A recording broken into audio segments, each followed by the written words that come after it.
سيئات أعمالنا من يهده الله فلا مضل له ومن يضلله فلا هادي له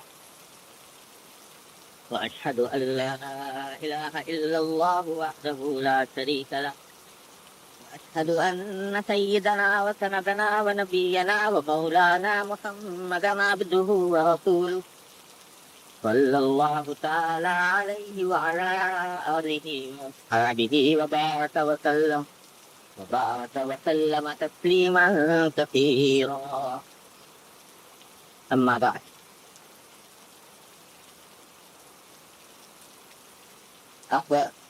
قال من يزيد الرقاشي وقال كانت صلاة رسول الله صلى الله عليه وسلم محتمية كأنها موزونة.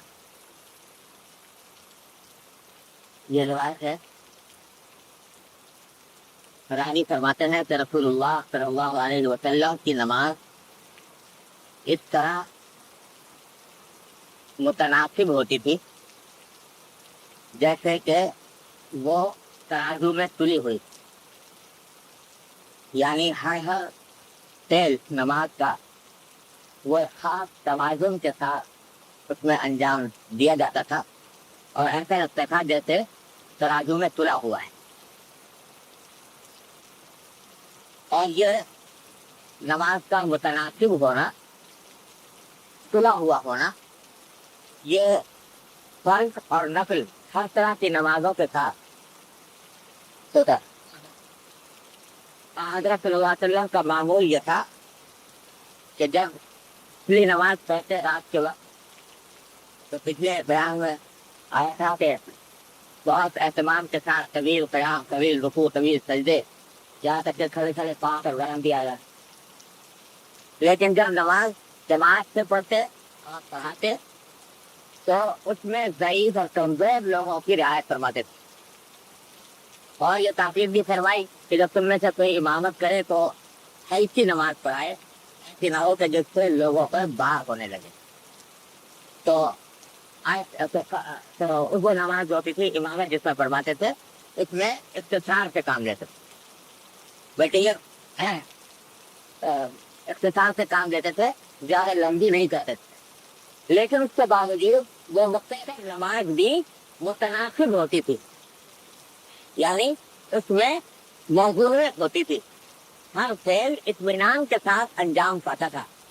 یہ نہیں جلدی جلدی جلدی جلدی کہہ کے لمبا ہو گیا، ایک چھوٹا ہو گیا، یہ نہیں، بلکہ اطمینان کے ساتھ ہر رکن انجام پاتا تھا. چاہے اس کی قرأت لمبی نہ کرے، رکوع میں چاہے سبحان رب العظیم 3 مرتبہ کہیں، 3 سے زیادہ نہ کہو، لیکن وہ اطمینان کے ساتھ.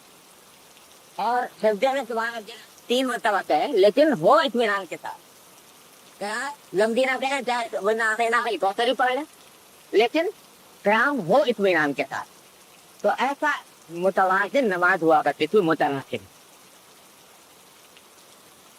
تو یہاں جو بات ہم لوگوں کے سمجھنے کی ہے وہ یہ ہے کہ نماز کو الحمدللہ نام ہے، ہم سبھی کو کوئک ہو ہی جاتی ہے نماز پڑھنے کی. اس مجمع میں جو لوگ ہیں الحمدللہ نماز پڑھتے ہی ہیں، لیکن نماز کو قاعدے سے اور طریقے سے اور سنت کے مطابق اطمینان کے ساتھ پڑھنے کا اہتمام عام طور سے اتنا نہیں جتنا ہونا چاہیے. دیکھا گیا ہونا ضروری نہیں، وہ مختصر چاہے، لیکن اس میں آداب کی، سنتوں کا، آداب کا اور مستحب کا پورا لحاظ ہونا چاہیے. دیکھو نماز میں کچھ چیزیں تو ایسی ہیں جو فرائض ہیں یا واجبات ہیں. کوئی فرض ہے چھوٹ گیا نمازی نہیں ہوگی، سجدہ چھوڑ دیا پڑھتے نماز نہیں ہوگی، رکوع چھوڑ دیا نماز نہیں ہوگی، قرأت بالکل نہیں تھی نماز نہیں ہوگی. کچھ واجبات ہیں کہ اگر وہ چھوڑ دیے، جان بوجھ کر چھوڑے پھر بھی آداب واجب ہے، بھول کر چھوڑے یہ سجدہ تلخی ہو جاتی ہے. لیکن کچھ ہے سنت ہے اور کچھ ہے مستحبات اور آداب. تو عام طور سے فرائض واجبات کا تو کسی طرح جوتوں کر کے لحاظ ہو جاتا ہے،